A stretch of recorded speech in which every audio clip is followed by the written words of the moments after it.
Namaskar, I'm Shubhendu Ghosh. Welcome to In Focus. There's good news for Indian manufacturing. India has emerged as the second most sought after manufacturing destination across the world.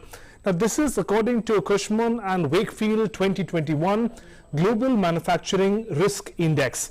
It says India has surpassed the US as the world's second most desired manufacturing hub. The rising focus on India can be attributed to India's operating conditions, cost competitiveness. It says reforms to both land and labor laws are critical to India's success as a global manufacturing location. Now, let's see in some important points, what does the report say? India surpassed the US as world's second most desired manufacturing hub, according to the report. Cushman and Wakefield's 2021 Global Manufacturing Risk Index is what we're looking at. It says countries are assessed based on 4 key areas. The areas are projected ability to restart manufacturing, operations, business environment including availability of talent, operating cost including labor, electricity and real estate, and also importantly political, economic and environmental risks. Right, so in the next 1 hour we deliberate over this theme of Indian manufacturing, and in focus in this episode of In Focus, that is the theme that we'll take forward.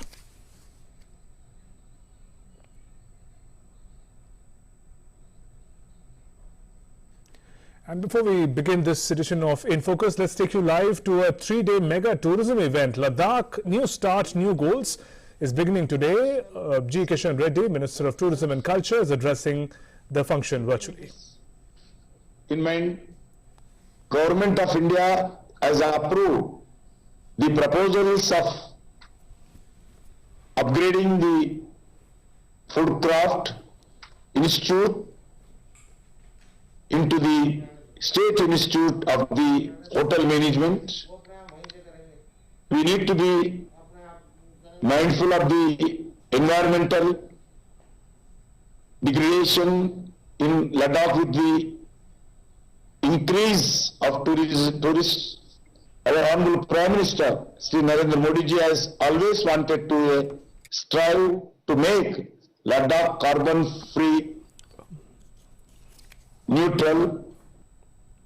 For this, along with sustainable tourism, we also need to adopt regenerative tourism. Regenerative tourism gives us an opportunity to make an existing destination more beautiful. Tourism is one of the largest job creators in India. The Prime Minister has named tourism is one of the 12 champions service sectors. In the services industry, the return of the investment on tourism comparatively higher than other sector. In 2019, on the occasion of 73 Independence Day, Honorable Prime Minister Narendra Modi ji made a call to the Indians to promote domestic tourism. A brilliant idea that Indians visit at least 15 tourist destinations before 2022. While this was hampered due to COVID-19, this is a good time to renew this pledge and show Ladakh will be a top priority of the many people when tourism sector will reopen full-fledged from after COVID pandemic situation. And also, I am sure Government of India will committed to develop tourism projects in Leh Ladakh area. Everybody know We are constructing Jojila Tunnel for Kargil to Srinagar. The tunnel will be game changer for Kargil area. And also, Prime Minister Sri Narendra Modi ji has declared 50,000 crores for Leh Ladakh area for overall development. That project also will encourage tourism sector. In that 50,000 Prime Minister package, lot of projects will increase and infrastructure of the tourism in Leh Ladakh area. Friends, a good initiative our department have taken today in this new start, new goals. In future also, on behalf of Government of India, Ministry of Tourism, there is a lot of projects we are going to implement, a lot of encouragement we are going to give for the UT. Please, UT administration and all tourism sector investors come forward to encourage tourism in Leh Ladakh, one of the great potential in Leh Ladakh area. Leh Ladakh will be one of the tourism dependent states. That's why everybody should give priority in tourism sector. There is a lot of. That was the Tourism Minister addressing the mega tourism event concerning Ladakh for the next 3 days. Returning to our subject in focus today, let me quickly introduce you to the guests who are joining us while we talk about rise in manufacturing in India. The eminent panel of guests joining us: Dilip Chenoy, Secretary General, FICCI, A. Gururaj, Managing Director, Optimus Electronics Limited, and Dr. Ranjit Mehta, Public Policy Expert. Good afternoon and a warm welcome to all our guests. Mr. Chenoy, if I can begin with you. Cushman Wakefield 2021 report. How is the industry interpreting the key takeaways? Because if you look at it, there are things to cheer about. There are also areas where India would have to work harder to compete in the world. Broadly, how do you see this report that has come in talking about Indian manufacturing standing at number 2 in the world, ahead of United States? I think, Shivendra, I think the context that I'd like to really put this in is that the Cushman & Wakefield report is an international report. It compares 48 countries, and it places the countries according to the 4 parameters that you actually talked about when you introduced the program, whether it was the bounce back and return ability to manufacturing, the conditions, including talent and access to markets, and the costs, operating costs and risks. So in that context, and if you compare the report last year and this year, India has made progress, right? So the first message is that the manufacturing ecosystem and the attractiveness of India as a manufacturing hub is improving year by year. Second, that when countries are looking at a manufacturing hub in addition to diversifying supply chain, India is emerging as a very attractive, option. And third is that, as you said when you asked this question, yes, there are a few areas where we need to improve. If you can say, okay, we moved from third to second, but there's still someone above us. So how do you aspire to be the first? I think it sets us on a trajectory to actually improve the manufacturing ecosystem within the country. So I think a very positive message on this report for the global people who are looking at as India as a manufacturing hub. And second, some pointers in where we need to actually work on. And third, it recognizes the efforts made by the government over the past 2 years in actually improving India as a manufacturing destination. And I think I'm sure we're going to talk about that later. Right. Dr. Ranjit Mehta, to talk about these developments in a certain global context, one of course is the pandemic that has affected every sector, every aspect of economy.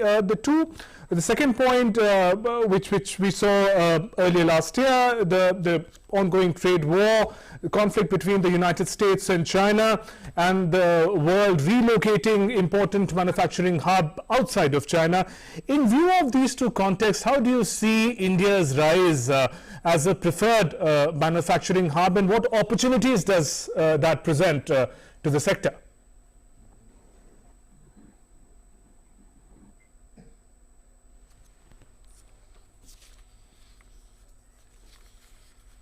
Dr. Ranjit, I'm afraid we're not able to hear you. If you could just check if Sorry, yeah. Yeah. Mr. Ghosh, thank you very much indeed. You rightly said that despite such an unprecedented pandemic that the world has seen, India has the ability to bounce back in to become the second, most favored manufacturing hub in the world. That is something which can see the prowess of Indian manufacturing, which the government has been working for last 7 years. And this is the result of we have paid the attention to the ease of doing business in last 7 years. When you look at in 2014, we were around 140 in ease of doing business. Today we stand at 63rd. So all these efforts have really paid dividend to India. Secondly, you rightly said that because of the trade war between China and America, especially in three sectors like pharma, chemical and engineering, these are the three sectors which have been affected most. And India during this pandemic has shown that it has become the vaccine hub of the world as well. So the government has been working a lot on these sectors. I think this news is extremely good as far as seeing the Indian manufacturing, and the kind of why it is happening is I would just stress on 1 or 2 points. Number one, the advantage in India is with 1.3 billion people, we have the large market. Any company which manufactures anything which comes here, they don't have to bother about the market. And secondly, the government of India, which has been working on supply chain, as Mr. Shenoy said, we have been working a lot on to create a resilient supply chain in our country, government efforts on these directions. So India is becoming very, very favorable destination. And third thing is this, we are a very young population.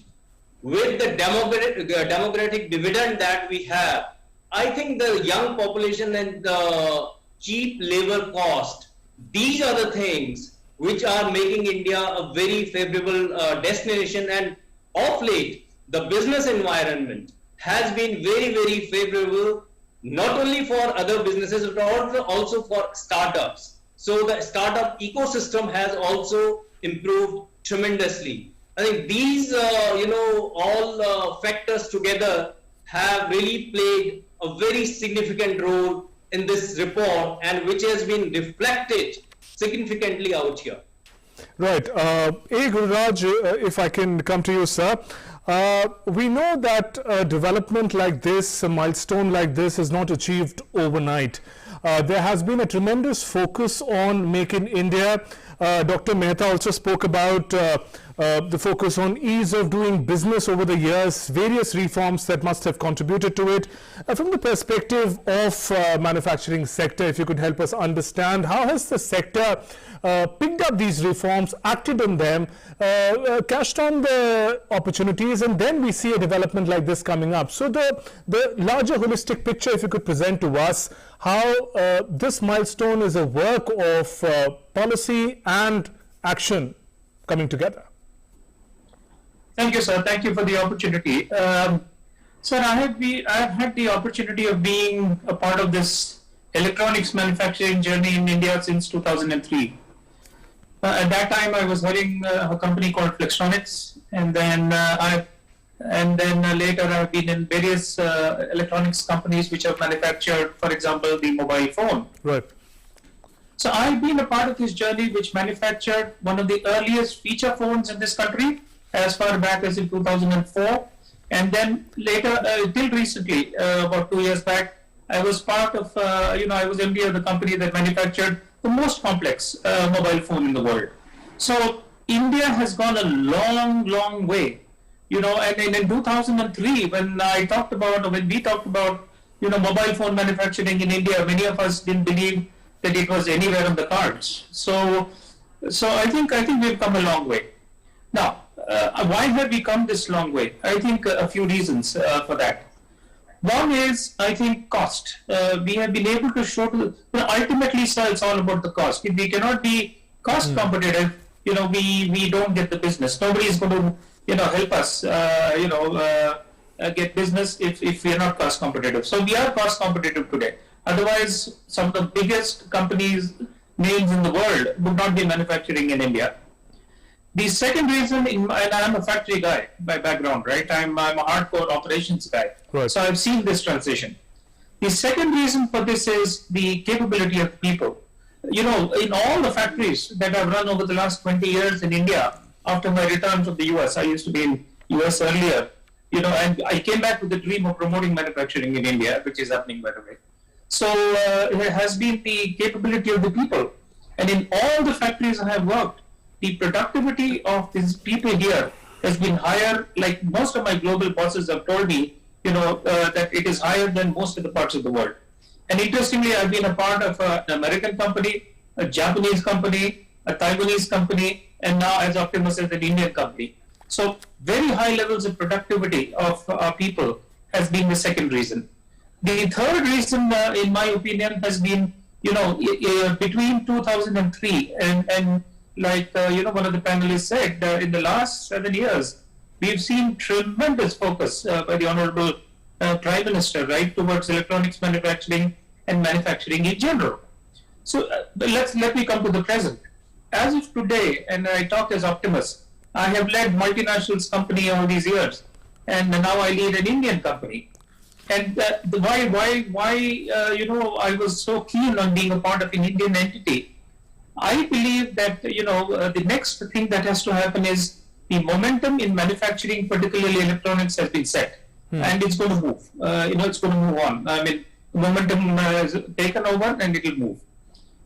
Now, I think it's very important that we create Indian champions, and I think that is where, through the PLI scheme, which the government announced recently, companies like Optimus and others, 4 others in the mobile segment and in other segments, so one, have seen the the prospect of revival, and we are going to come back very strongly, particularly with the partnership we have announced with the Wistron, 2 days back. And I think there are, besides creating Indian champions, I think the next phase that India has to focus on are 2 more things. One, of course, the supply chain, which everybody talks about. We've got to get in the supply chain. And second is product design, product development. And I think those 2 will happen. And I come from an automotive background to an electronics background, and the same evolution that automotive industries saw in the 90s. Okay. I believe that evolution is going to happen in the electronics industry. So I think very favorable government policies coupled with the capability of the people. And I have just one more thing to say, sir. Please. Whenever there has been some skepticism about India in the electronics manufacturing or manufacturing, we should not forget that Nokia, as far back as in 2004, had its largest plant in India. This was 10, 15 years ago. So there must have been a reason why Nokia had this largest plant in India and not anywhere else. So I think in terms of competence, we've been ready for a long time. And now government policies are, acting as a catalyst to take this forward. Right, point taken, sir. So we have those initial comments by our panel of experts. We're heading for a short break. There's lots more coming up. We'll get into the nitty-gritties of the report, Cushman Wakefield 2021 report that has some really interesting good things to say about Indian manufacturing. A short break. We'll be right back.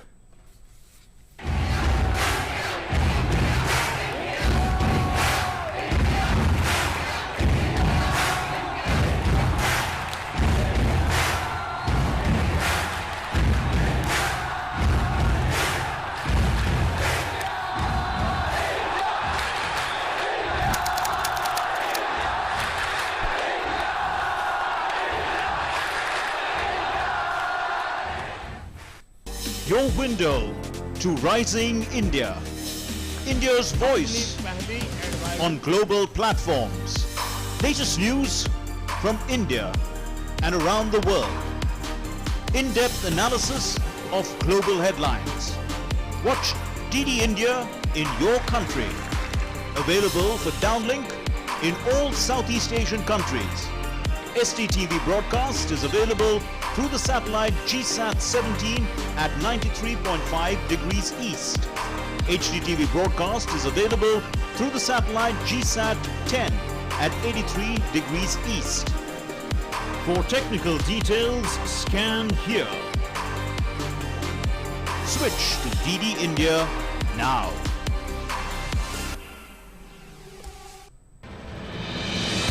With the world's largest COVID vaccination drive, India is leading the way. As the vaccine reaches every corner of the nation, do not forget the mantra, Dawai bhi, Kadai bhi. Let's continue our fight against COVID-19.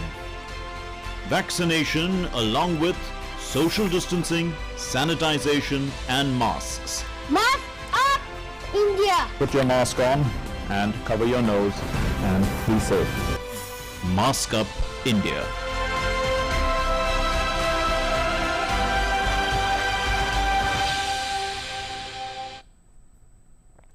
Welcome back. You're watching In Focus. We continue our conversation about India's rise as a global manufacturing hub. Three eminent guests, Dilip Chenoy, A. Gururaj and Dr. Ranjit Mehta continue to be with us. Dilip Chenoy, sir, if I can come to you. When we talk about India's rise as a global manufacturing hub, the expectation is also that this manufacturing capability, its ability to contribute to India's economy also reflects in the percentage of the GDP. We know that in leading Asian economies, the share of manufacturing is about 20 to 30%, and India has a long way to cover in that. However, with the focus that the government has laid on manufacturing, Make in India mission that we were talking about earlier, how do you see the journey in this recent years that has been, and how does this report at this point in time, especially around the time when we are all recovering through the pandemic, augur well for the days ahead? I think I'd like to take off where Mr. A. Gururaj left, right? So, he talked about the Nokia story, and then he talked about the current story about he's looking at an Indian company manufacturing here. So if you look at mobiles, right, and this is a very well-known fact that if you looked at even 2 years ago or 3 years ago, we were a major importer of mobile phones. Yes. Today, not only are we a manufacturer of, a large manufacturer of mobile phones, but we are a net exporter of mobile phones. Right. So, what has happened in interim and what has actually led to And the biggest manufacturing plant also, I believe, sir. Yes, yeah, biggest manufacturing, if you look at the Samsung manufacturing plant, is one of the biggest manufacturing plants anywhere in the world, right? Yes. And I'm sure Mr. Gururaj has got ambitions to overtake that. But that's another thing. But what made it happen? I think the first thing, you should go back to last year's budget in February 1. This was pre-pandemic. We reduced the tax on manufacturing for new products, right, to 15%, right? Second, the mobile scheme, the PMP scheme was announced earlier, but we followed it up, and Mr. Gururaj mentioned the PLI scheme, but we followed up with 13 other sectors, right? Specific sectors, all in different stages of implementation, right? So people said India was a high tax country, now we are a low tax country. Second, they said there was not an ecosystem being created for manufacturing. The PLI and the PNP schemes actually enable that to happen. Third, a lot of people actually had problems with the Indian labor laws. And what we did over the last 2 years was codify the labor laws. Many states during the first time of the pandemic actually went even beyond the codification and showed that they were investor friendly and they were willing to make sure that companies had access to labor. Many of them stretched the working hours, and the four, codes came into effect and, actually enabled that to happen. The third area where a lot of people actually talked about was that the ease of doing business. And, when Mr. Mehta was talking, he actually referred to how, we've increased and we've, jumped up the ladder in the ease of doing business. And all these three areas are still continuing work in progress where they're trying to refine and go forward. And therefore, the actual thing that if you talk about the 16% of GDP and, Make in India originally was launched in December 2014, right? We looked at 29 sectors at that point of time. It was a different approach there. But now, in the last few months, right, the 14 odd PLI schemes and the PMP schemes that have actually been announced have targets for investments, have targets for job creation, have targets for sales, and the incentive is actually based on that. So if these all kick in, it's not a matter of if, but when all of these kick in, then you will definitely see the share of manufacturing, going towards that 20-25%, as in the other ASEAN countries and other countries there. So that is what the vision of this, scheme behind the PLI scheme is. Also, there are other sectors where there are no PLI schemes. And this is being done under the Ministry of Commerce, with a scale committee, right? Where, I am also a member. And we're looking at other sectors, toys. We're looking, at furniture, looking at, high employment, food processing, high employment intensive sectors. How can we actually grow scale, improve value addition in India and grow exports? So all of this, augurs well for moving that needle, which is actually stuck, at 16, percent of GDP. Yes. Also, the third thing, which is just now, fourth thing, which just very recently, was this year taking the export target, taking local global and making the export target for merchandise exports at $400 billion. Moving it from 300, odd to 400, which is also a very ambitious target. So all this augurs well for increasing the share of manufacturing in GDP in the near, medium, and long term. Right. Mr. A. Gulraj, if I can come to you, sir. If you look at the report, there are different sections in which rankings have been made, and it talks about the potential of each country thereby. Now, in the section baseline, where the baseline scenario gives equal importance to countries' operating conditions and cost competitiveness, that's where India has occupied the second spot. But another ranking is a bit worrisome. If we talk about the risk aspect, it says taking into account rising geopolitical risk, the risk scenario favors countries presenting lower levels of economic and political risk. Now that's where India is positioned somewhere in the third quartile group of countries, and China is on top. Now China is also occupying the top position in most of the rankings. You come from the electronics manufacturing background, and we know the kind of leadership that China has had in this area. Putting it together with this particular study, which concerns the risk that is involved for businesses to operate in the country, how do you see this particular challenge can be dealt with in India while it tries to move towards numero uno position? I think, sir, from my experience, when you say risk, right, and what kind of risks? Political risks, labor risks, floods, natural disasters, various other things, right? So can be risks, and the state of, my experience over the last 15 years, 17 years, in being in, like I said, automotive and later electronics manufacturing has been that I have not seen to date, except Nokia, which shut down. Which shut down not because of any problems with India, but because of the Microsoft issue. So when people state this issue of risks, yeah, we are a democracy, and we do have the people have a right to express their opinion, and we do have labor that has can make demands, and I think most companies have managed this very well. If you look at most of the Indian groups, right, they never had a labor problem. For example, if I were to just say Tata or TVS, there's never been a labor issue, right, in decades. So I think, and I, as a factory manager for over 20 years now, have never, faced a labor problem in the factory I've been in, at least during my tenure. So I think to me, the risks maybe look high on paper, because we are a democracy. But if you see the risks, and the other thing I want to say is continuity. We've seen we worked under various central governments, and I worked under various state governments, and nowhere have I seen as a factory head, and communicating both with chief ministers and central ministers and so on, PMO, any major shift in direction of policies over the last 15 years, irrespective of the political party in power. It has been very consistent that we need to grow, the manufacturing sector in India. So I think my own opinion is that on paper these risks do exist or are a little overstated. But if you see, I would love to ask somebody, which company has shut down because of any major risks or problems in India, except Nokia, which was not due to any issues, but for its takeover by Microsoft. So I do think that the risk factor, why you said, is I think on the third quadrant, but I do think that they're a little overstated, and I think as long as you manage the people with respect, with care, be fair to them, the labor issues don't exist. I think central and state governments are very consistent, irrespective of political party power, to continue the policies.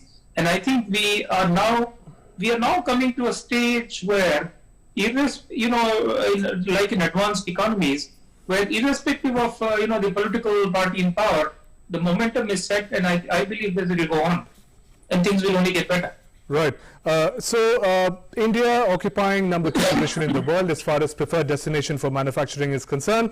Dr. Ranjit Mehta, number 1 position, as I mentioned, is occupied by China, and it's inevitable that we come to a point where we talk about how do the two nations stack up.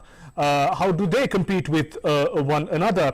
One interesting area of comparison is also the quality of manufacturing output. China may have a massive manufacturing base, but in terms of quality, different reports suggest that India has that sort of confidence that it enjoys by global companies. On that front, how do you see the advantage that India has, and what about competition in other areas as far as manufacturing is concerned? Because we're neighbors and we're operating together. I'm glad that Mr. Ghosh, you brought out this point. But before that, Mr. Shenoy talked about corporate taxes. Of course, today India is very attractive on corporate taxes. The corporate tax has been reduced from 30% to 25%. As Mr. Shenoy said, 15% for the companies who are beginning manufacturing for initial years. And secondly, you said that trust factor is very high. Trust factor of world or the world investors over India is very high if we compare with China. For that, the important factor is, number 1, India is having a very stable political system. And very stable political system, because today we have a democracy which is world's largest democracy, and secondly, our economic conditions are very good. If you look at our foreign exchange reserves on 31st of July, they are $612 billion.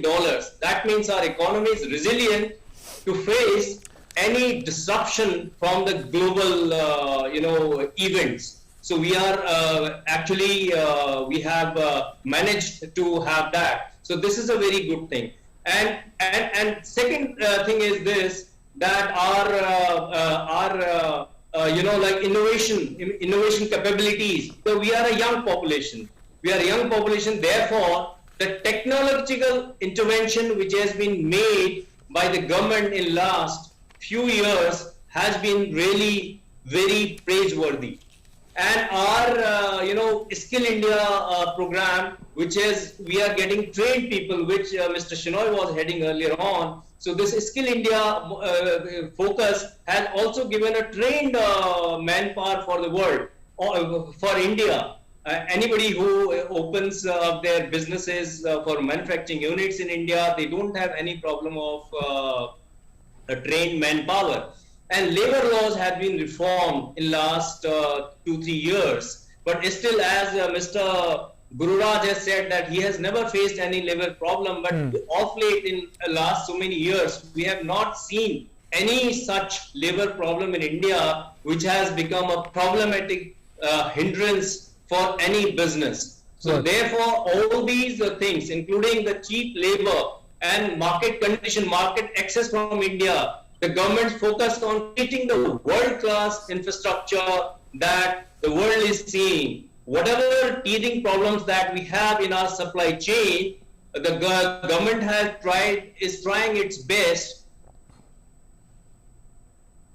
Cost of logistics in our country. So therefore, all these things, the kind of market conditions, and one more last point I would like to put here is, see, in around 7 years before, we were importing around 8 billion of these mobile phones. And it is only our manufacturing capability today that we are exporting $3 billion of mobile phones. That is a very, very significant point. So therefore, there has been a significant progress in our market conditions, in our business environment, economic conditions.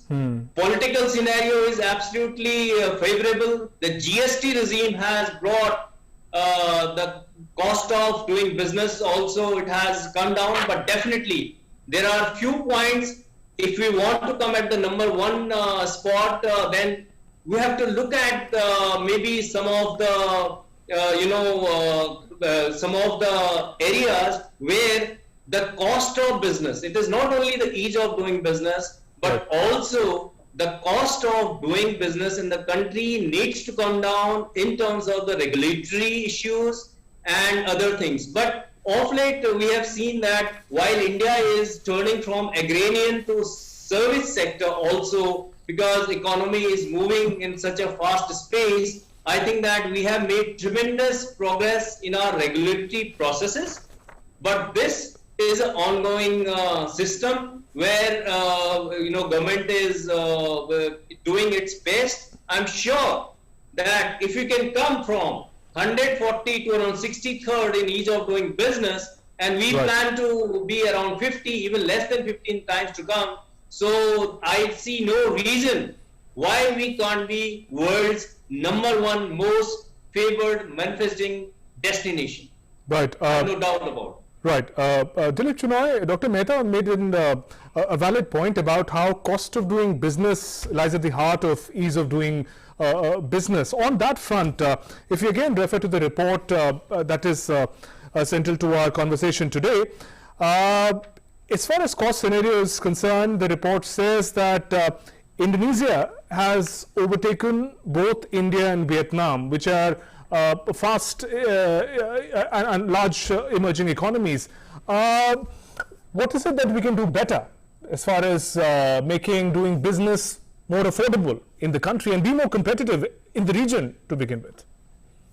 So, Shivendra, again, just saying that, what is the cost involved? If you look at the cost, it is the report talks of cost of power, cost of land, cost of capital, and if you're looking at cost of logistics, etc. So we'll just take these four costs there.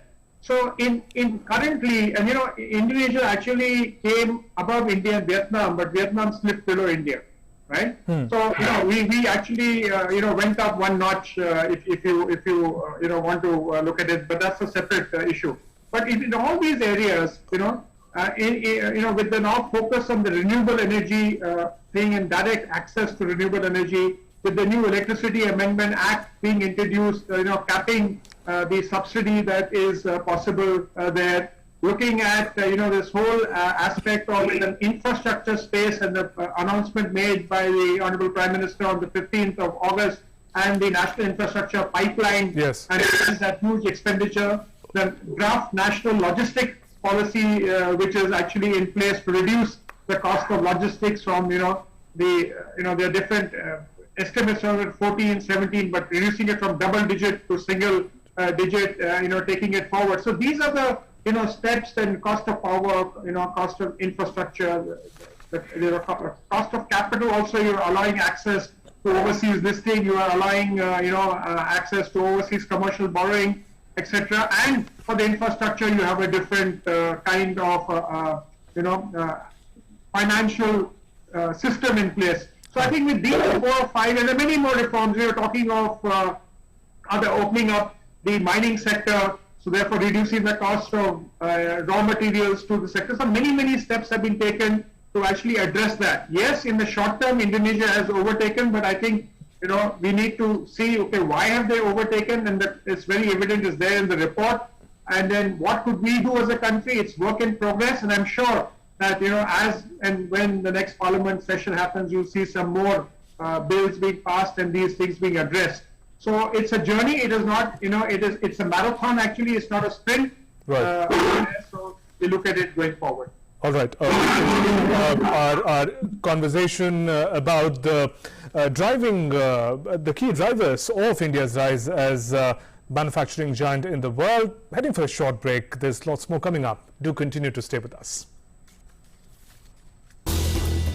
As the day unfolds and news and events take shape, we get you complete coverage of every news breaking in, tracking new developments as they happen.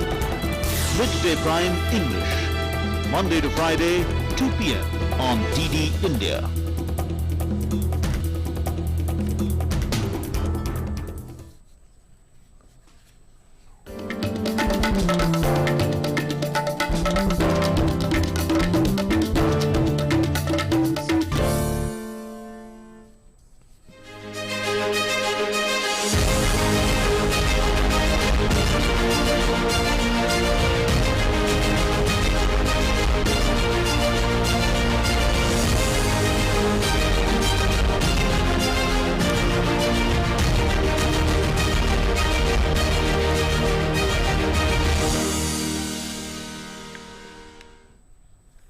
Your window to rising India. India's voice on global platforms. Latest news from India and around the world. In-depth analysis of global headlines. Watch DD India in your country. Available for downlink in Middle East countries. STTV broadcast is available through the satellite GSAT 17 at 93.5 degrees east. HDTV broadcast is available through the satellite GSAT 10 at 83 degrees east. For technical details, scan here. Switch to DD India now. Welcome back. You're watching In Focus, and we'll continue our conversation about the rise of Indian manufacturing. Mr. A. Gururaj, Managing Director, Optimus Electronics Limited, and other eminent guests continue to be with us. Mr. Gururaj, if you talk in terms of making the demographic advantage of India its true strength in manufacturing as well, we know about the multiplier effect that manufacturing sector is said to have, that every manufacturing job also cascades into 2 to 3 service sector jobs that it creates. Looking forward, what are your expectations in the manner in which Indian youths, as far as issues of employment are concerned, manufacturing sector has the capability to address these challenges in the post-pandemic world in particular? So, Goshi, I think there's been something very interesting I have seen being on, board membership positions in different Indian companies, MSMEs. Yes. And very interestingly, post-pandemic, in the last 6 to 8 months, in most of the MSMEs electronics companies, we've seen kind of doubling of revenues, because demand for medical devices has increased, demand for, products has increased. People need more laptops because, it's work from home and online. Devices like tablets are needed more. Smartphones are needed more because, we are turning into a digital economy. So very interestingly, post-pandemic, we've seen a huge surge, and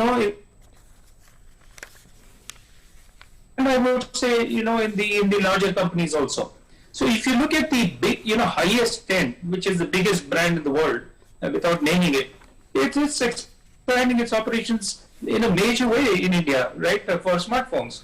If you come down to the MSMEs, I see, a considerable growth. In fact, many companies doubling. they are not doubled in 5 or 10 years. They've doubled in 8 months post-pandemic because the need for products is more. I mean, I was telling somebody yesterday that nowadays, unfortunately, because of pandemic, we can't keep a maid servant because we are scared that she goes around and she may there may be infection in the home and all that. So a new washing machine, a new robotic washing, cleaning machine, a new need for devices, consumer devices also has increased post-pandemic.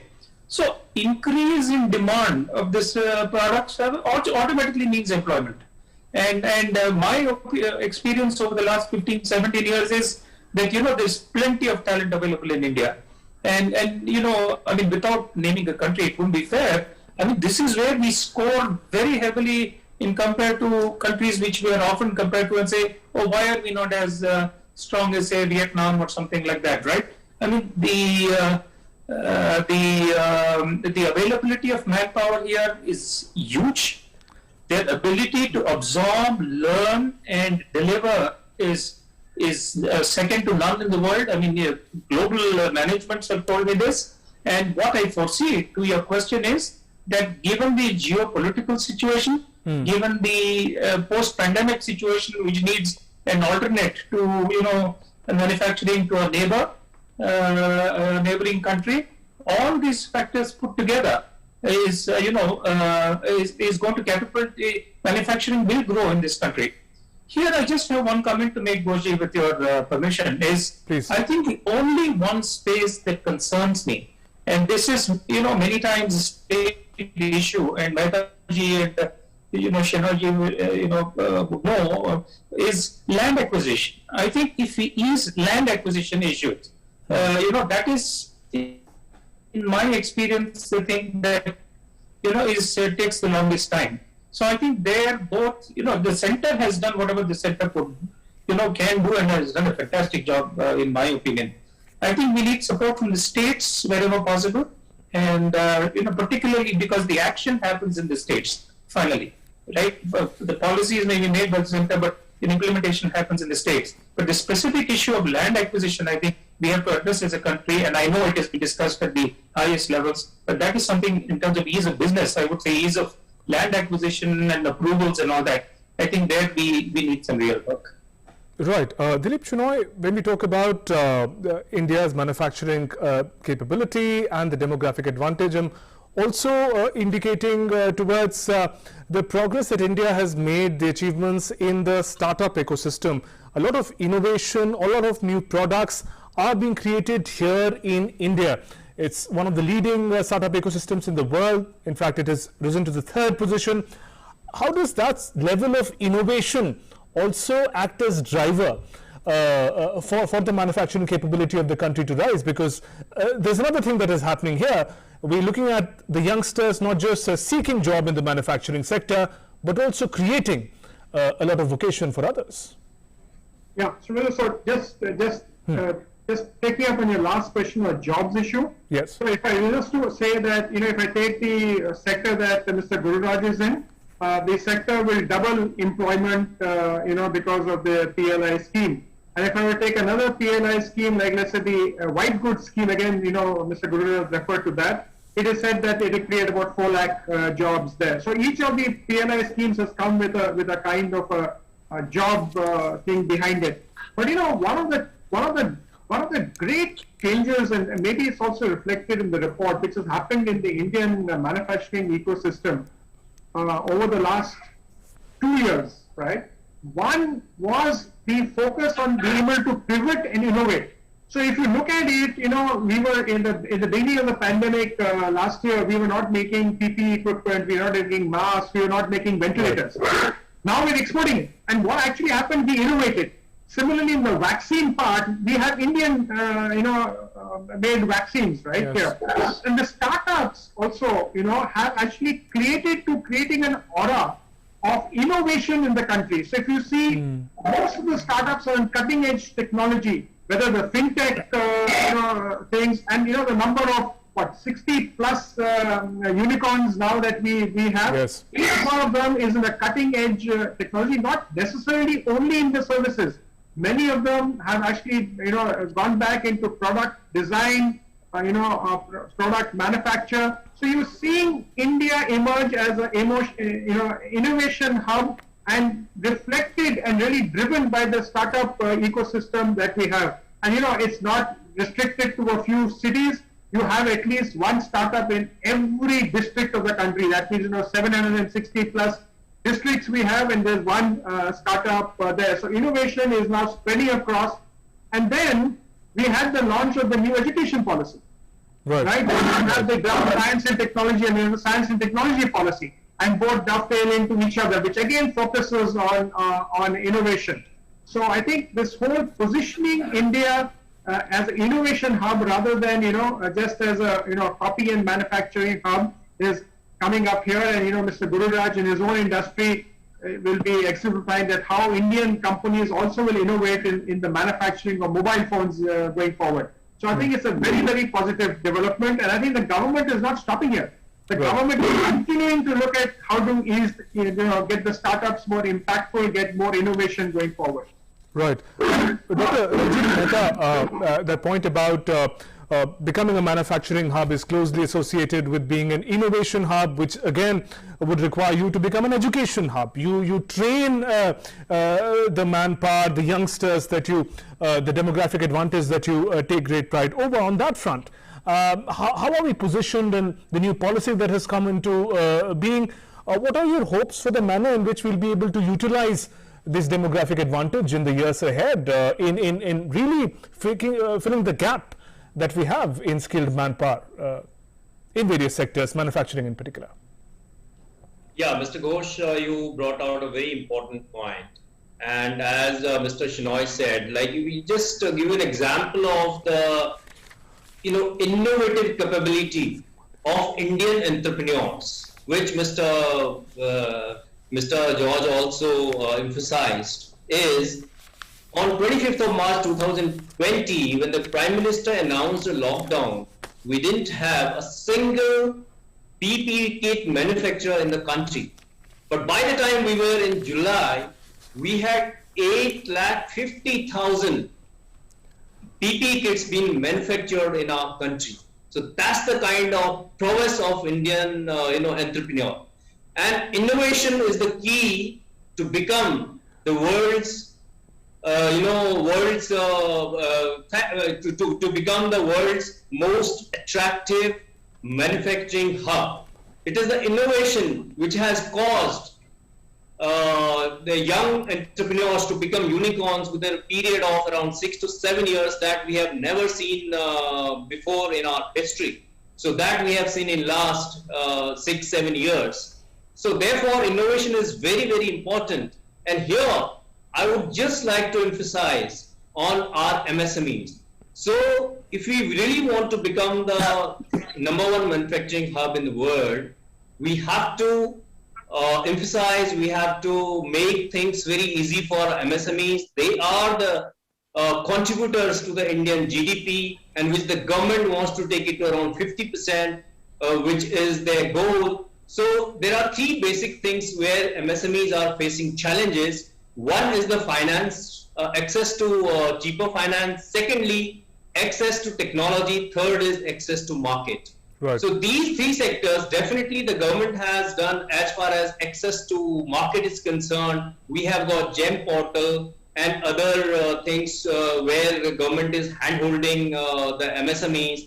Then access to cheaper finance. Of late, we have seen very good, revival packages that the government has given. But this has to continue, and the cheaper option for finance, especially for MSMEs who don't have, something for collateral asset. So it is very, very important. And third is access to technology. So these technologies not only have to be limited to the metros or big cities, they have to go down to the district levels, to the block levels. That's where we have the MSMEs. If we want India to grow as a most attractive manufacturing hub, then our MSMEs need to be strengthened, and the awareness schemes, because there are so many schemes of Government of India which most of the MSMEs, they don't even know. So I think that outreach programs at district levels, at block levels, from Government of India or maybe from industry associations is extremely critical in training our MSMEs, in letting them know what are the supports that Government of India is giving. But there are many micro enterprises, small enterprises, they are not aware of the good schemes of Government of India. So therefore, it is very critical to do that. And third point is, of course, the kind of skilling that India is having, definitely with the change in new education policy and already going on programs of Government of India. There is no skill shortage in India. This is one of the reasons that the companies find it easy to do their business in India, because the labor cost is cheap and also they get good people. So absolutely, and these could in fact turn out to be game changer. The focus continues in the days ahead. On that note, thank you very much, Dr. Ranjit Mehta, A. Gururaj, Dilip Shenoy, for joining us in this conversation, helping us simplify and understand the rise of India as a global manufacturing hub. Thanks very much. And with that, we also conclude this edition of In Focus. News and updates continue after a short break. Namaskar.